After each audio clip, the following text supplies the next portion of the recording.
J'ai commencé à travailler sur Maria Montessori quand j'ai travaillé sur un documentaire sur les pédagogies alternatives. Et le film sur lequel je travaillais traitait d'une période un peu postérieure à celle du long métrage. C'était plutôt entre les deux guerres. Et à l'époque, Maria Montessori était un personnage incroyablement exceptionnelle parce que c'était la seule femme dans tout ce mouvement pour la pédagogie nouvelle. Elle avait un succès phénoménal à travers le monde entier et en même temps, elle était très excentrique dans son caractère. Donc j'ai tout de suite été attirée par cette personnalité. Et c'est à ce moment-là que j'ai découvert un peu que elle avait dû, à un moment dans sa vie, faire ce choix terrible, qui est ce que je raconte dans le film, entre sa carrière et sa maternité. Et cette histoire m'avait beaucoup touchée, que la seule femme qui existait dans un corpus d'hommes ait dû abandonner son enfant pour être celle qu'elle était devenue. J'ai trouvé que c'était une histoire très importante à raconter. Bah, disons que le choix doit appartenir aux femmes et aux mères et pas à la société. Or, c'est souvent la société qui détermine le fait qu'il faut faire un choix entre carrière et maternité. Dans un autre monde, il n'y aurait eu aucun problème pour que Maria élève son enfant et fasse la carrière qu'elle a fait. C'est la société dans laquelle elle est née, la société patriarcale, qui l'empêchait de combiner ces deux éléments.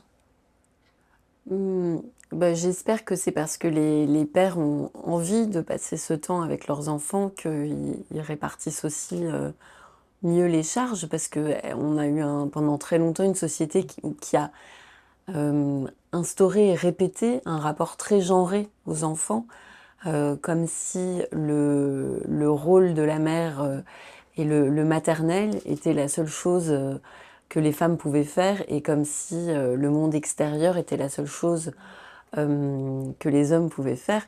Moi, j'avoue que ces questions, elles sont apparues presque tardivement dans ma vie parce que j'ai eu un père qui adorait s'occuper des enfants et qui a eu 3 enfants et qui en a fait quelque chose d'essentiel pour lui, qui avait une joie visible à être maternant avec nous. Donc, comme c'était mon modèle, je pensais que c'était normal. Et c'est tardivement que j'ai compris à quel point la société française, même contemporaine, fonctionnait encore sur une répartition des rôles très genrée. Mais ce que je trouvais intéressant, c'était dans le discours que fait Maria Montessori, qui est repris dans le film, dans une scène où elle parle à des étudiantes de médecine, enfin, ça fait une scène de médecine femmes dans le film, c'est qu'elle leur parle de la maternité comme une position dans la société, comme un rôle social, et qu'il fallait prendre les valeurs de l'intime et les amener dans la société. Et ça, je trouve que c'est un discours qui, aujourd'hui, toute sa place, ça serait celui d'une société qu'on dirait du care, ou en français, une société du soin, parce que c'est au contraire de dire, pour que les femmes rentrent dans le monde, il ne s'agit pas d'oublier les valeurs qui sont celles qu'on met en place dans le cadre de la maternité et qui, je pense, ne sont pas strictement féminines et qui sont celles de faire attention à l'autre, faire attention à plus faible que soi et voilà, de ne pas valoriser la compétition ou la, la violence, mais au contraire le soin à l'autre. Ce qui est intéressant, c'est que l'image que j'avais de Maria Montessori avant de faire le film, c'était celle de quelqu'un qui avait été un peu mis dans du formol. Vous voyez ce que c'est? Mis dans deux. Du formol. C'est, Formol. ouais, c'est un produit médical. Oui. Comme pour dire, elle était un peu immobilisée dans une figure d'icône. Et j'avais, moi, en faisant le film, très envie de au contraire, lui redonner vie, donner vie à ses contradictions, à donner vie à son caractère très passionné, que je trouvais très différent de l'image qu'il en était resté d'une vieille femme sage avec ses grands habits noirs, qui s'occupe des petits-enfants. Et je voulais, au contraire, faire entendre la femme passionnée qu'elle avait été. Mais ce qui est marrant, c'est que pendant le tournage, et aussi grâce au travail de l'actrice Jasmine Trinka, j'ai retrouvé quelque part une admiration pour elle, de voir les combats qu'elle a dû mener, la violence de la société dans laquelle elle vivait, a forcé mon admiration. Bah, c'est vraiment une immense actrice, je trouve. Et quand j'ai écrit le film, j'ai pensé vraiment tout de suite à elle.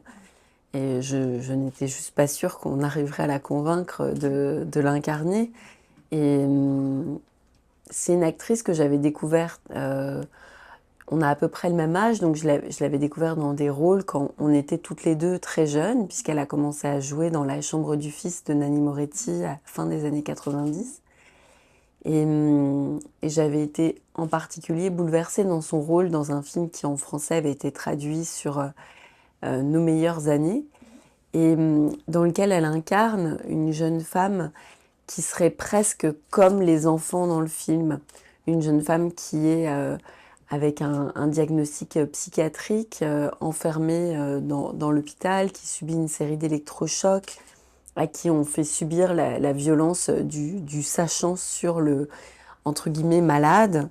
Et c'était assez bouleversant pour moi de la déplacer 20 ans plus tard dans un rôle qui est presque le contrepoint de celui-là, le rôle de la médecin, le rôle justement de la personne qui soigne.